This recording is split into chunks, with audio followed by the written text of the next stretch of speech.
Shalom, shalom. I want to give all praises to Yahweh, Bahashem, Yahweh Shai. I want to give another double honors out there to the apostles and elders in Great Millstone.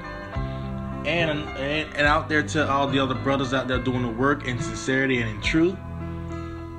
And I just seen a video that with ICE, and it was taking a family and basically splitting them up, splitting them up. So when I seen it, it touched me, but I had to really get back into the spirit and really look at it and say, this is the judgment. This is the judgment that Yahweh's putting on his people. They won't listen. They won't hearken.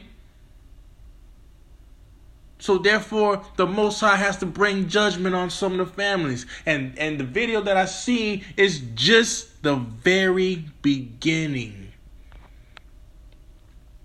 The very beginning. So I'm gonna play that clip. And then, we're going to get into a couple precepts, and then, it's going to be a real short lesson. Usually I do like an hour-long lesson, but this will be a short lesson today. Let's go to it.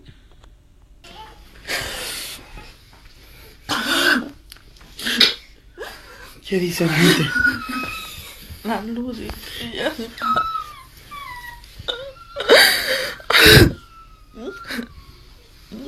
No te preocupes. Vamos a pelear. Le voy a hablar a la hermana Mayra ahorita que me da el número de teléfono de la abogada.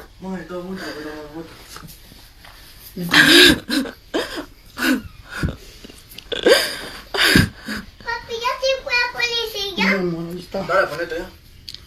Pantalla, mami.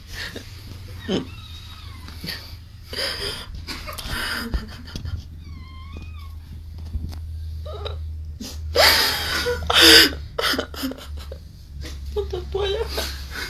Dame.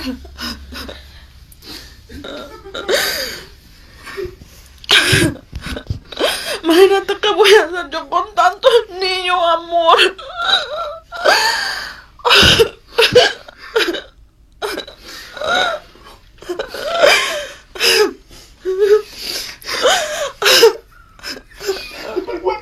Vete para el cuarto, mami. Llévate a la niña, amor.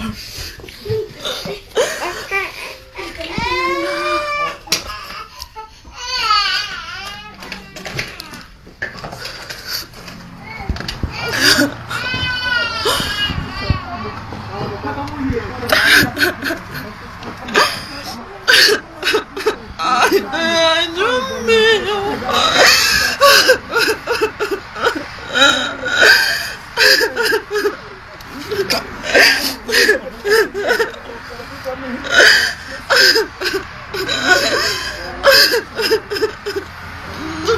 Mami, vete para adentro.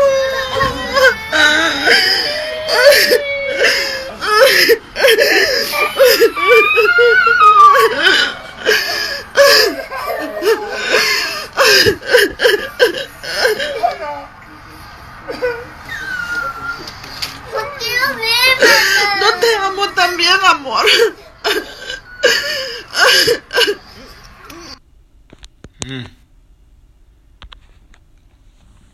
So yeah, in the video, you got the little children, they're inside the house. I'm sure they were probably looking around the house. The mom and the dad, they seen that ICE was outside coming to come pick them up. So therefore you had the children, and they're trying to figure out like what's going on. And I'm sure they probably didn't tell the children what was really going on, what was really supposed to happen, but eventually they had to go and tell their children, let them know that, hey, your dad, he's getting ready to be taken away. So therefore it seemed like they were waiting around, and then they had the daughter, she asked, she said, did the police leave? And and the dad, the father, he's like, no. And then he's starting to break down and he's crying. He already knows that they're coming to come get him. So now you got the woman, she's in there, she's crying, she's like, oh my God, oh, what am I supposed to do? I got these children, like she's panicking, she's oh, I love you, oh, they're gonna take you away from me. So now, right before the father, he's getting ready to go walk outside and tell the children to go into the room, and then now the children, they're starting to cry. They know what time it is now. Reality has set in. Reality set in at that point. And now we're going to start seeing a lot more of that going on in Israel. The northern tribes. I believe that was Issachar, just by the accent. But we're going to go ahead and jump into it. This is Isaiah. Let's get some music in the background.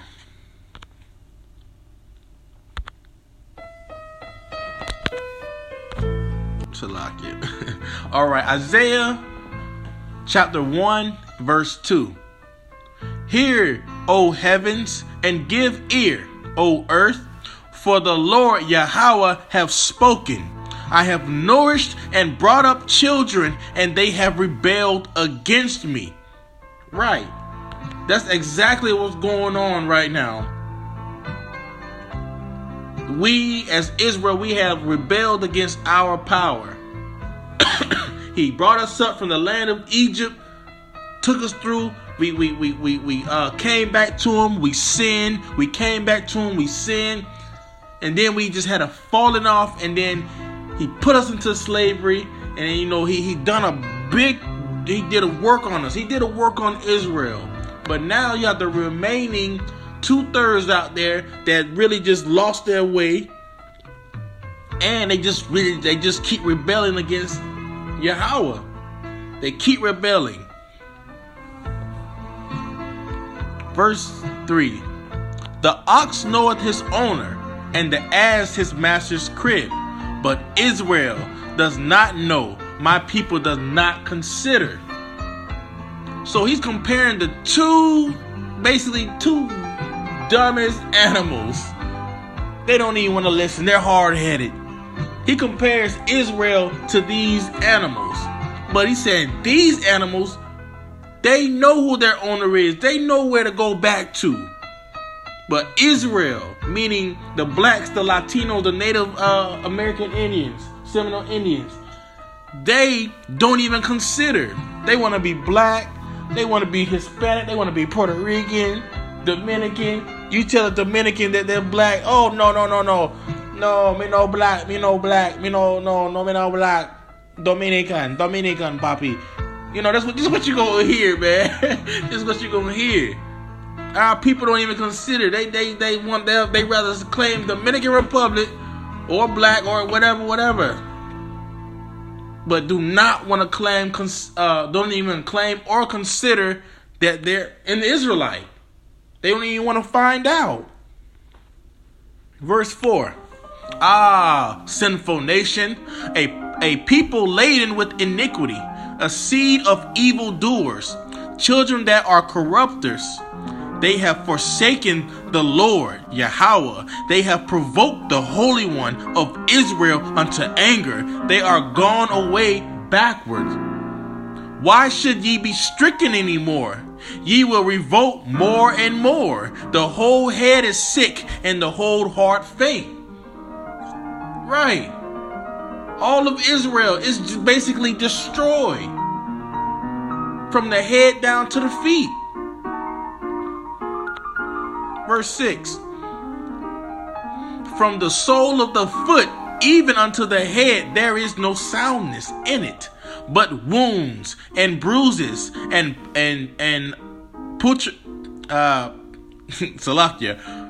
putrefying sores. They have not been closed, neither bound up, neither mollified with ointment. So that hits hard, meaning the bruises and the sores and the wounds, everything that Israel has been through, no one has been able to heal it. No one on this earth has been able to heal it but Yahweh, Bahashem Yahweh Shai. He's the only one that's going to be able to heal it. And the only way he's going to be able to heal it is if you turn back and come back to your power. You come back to Yahweh, Bahashem Yahweh Shai. You come back. And then your wounds, it'll be healed. So we'll go ahead and let's jump into 2nd Ezra. I believe it's 8 and 55. So 2nd Ezra 8 and 55. And therefore, ask thou no more questions concerning the multitude of them that perish. I know people probably seen the video and they seen it. They're like, "Oh my God, I don't know what's gonna happen to the rest of the to the rest of Israel. I hope I'm not in that number with them." But it shouldn't concern the 1/3 the elect. It really shouldn't. If you know about this truth, Lord willing, no harm should be able to come to you. You're gonna get some harm, but it's not gonna come to how the 2/3 are gonna get it. The 2/3 are gonna, man, they're gonna reap what they sow because they did not listen, they did not hearken. Verse 56. For when they had taken liberty, they despised the Most High, thought scorn of his law, and forsook his ways. You can see that family. That family forsook the Most High. They didn't care about his ways. They didn't even probably acknowledge until the time of reality came into play. That's when they wanted to call on the Most High. It's too late at that point. Judgment is already at hand. Verse 57. Moreover, they have trodden down his righteous. And that goes back down to the time, basically, when you had you had wicked Israelites and you had some Israelites. They even trodden down the righteous, even the people that's trying to do right by the Most High. The wicked, they still basically they try to trodden them down at that time. Verse 58. And said in their heart that there is no God. Yea, and that knowing they must die. So that's judgment. That's coming to the 2/3. They must die. Verse 59. For as these things aforesaid shall receive you, so thirst and pain are prepared for them. Right. That's what's gonna come to the 2/3. So thirst and pain are prepared for them. Just as the woman said, how is she going to be able to take care of all this? He's leaving. He was the breadwinner. They're going to have to go through some pain now. So now, soon, thirst and pain, that's coming for them. For it was not his will that men should come to naught. Right. He didn't want us to go through any of this. If we all would have just hearkened unto his words, hearkened unto his law, and never forsook his ways, we would never be in that predicament. And that family, that Issacharite family, it would never have to go through that. Verse 60, but they which be created have defiled the name of him that made them, and were unthankful unto him which prepared life for them. Right. The Most High prepared life for them. He prepared it for them. They even had a way to even come over to the United States, Babylon. I bet you they didn't even thank the Most High. Even though it's a defilement place and anything, but the Most High gave them a way for them to come over here, probably try to see if they can hurry up and get the truth. They probably walked. We never know. We don't know the man's goings of the Lord's. They could have went. They could have probably passed by some Israelite groups, and they probably didn't even believe the word. They wanted to believe in Caesar Borgia. We don't know, but they probably heard the word, and they probably forsook the way. They probably walked right on by. So now it's time for judgment, as the next verse says. And therefore is my judgment now at hand. The judgments was set. We don't know the real true story how he could get out, but man, how Trump is going. It's basically like he's deported. He's going right back. So let's go ahead and we're going to jump into the next verse. We're going to get into Jeremiah. Make this short. believe it's 10. No. 9.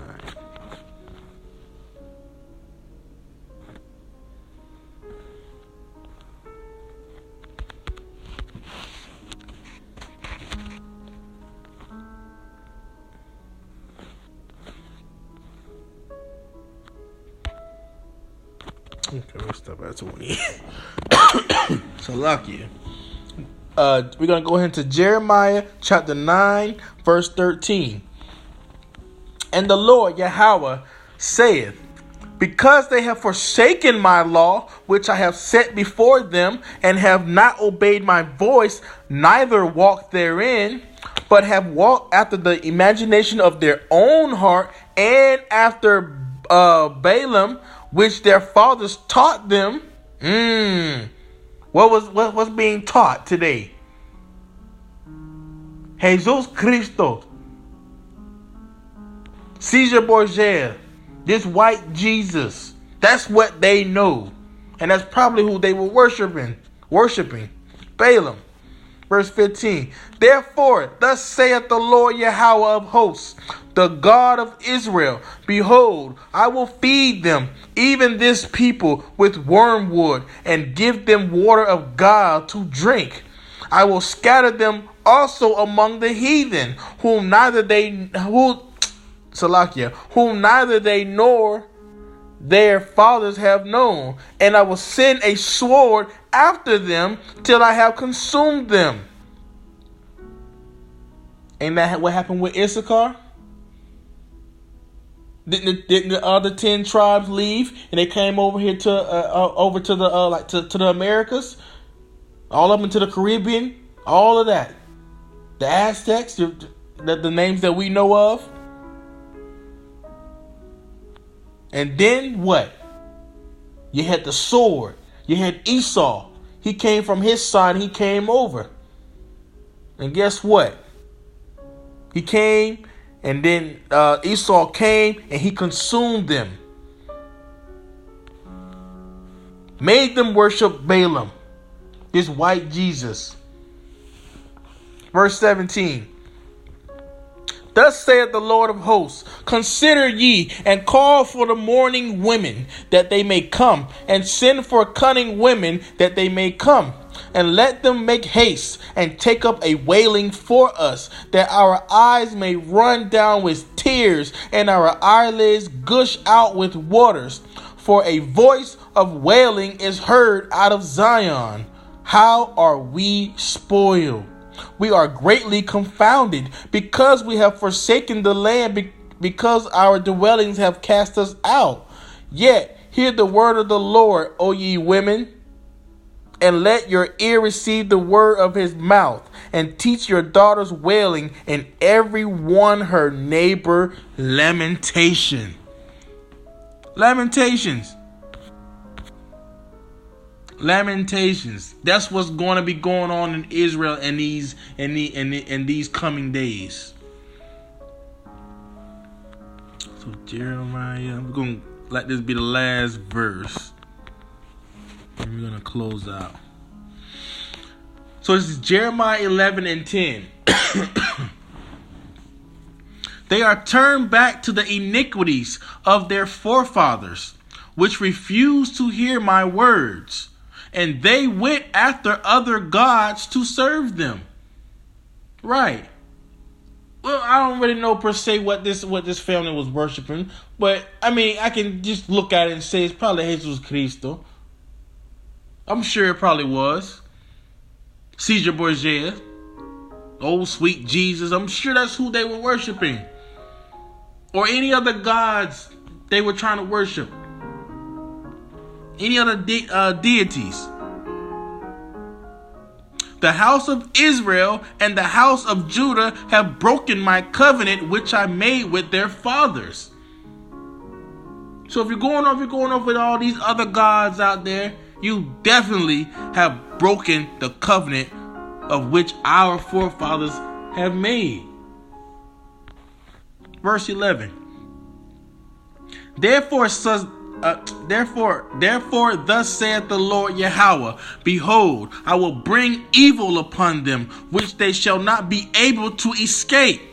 And though they shall cry unto me, I will not hearken unto them. That video is a prime example. Even though they was crying and oh Lord, oh God, oh, it didn't matter. The Most High didn't hear you at that time. Verse 12.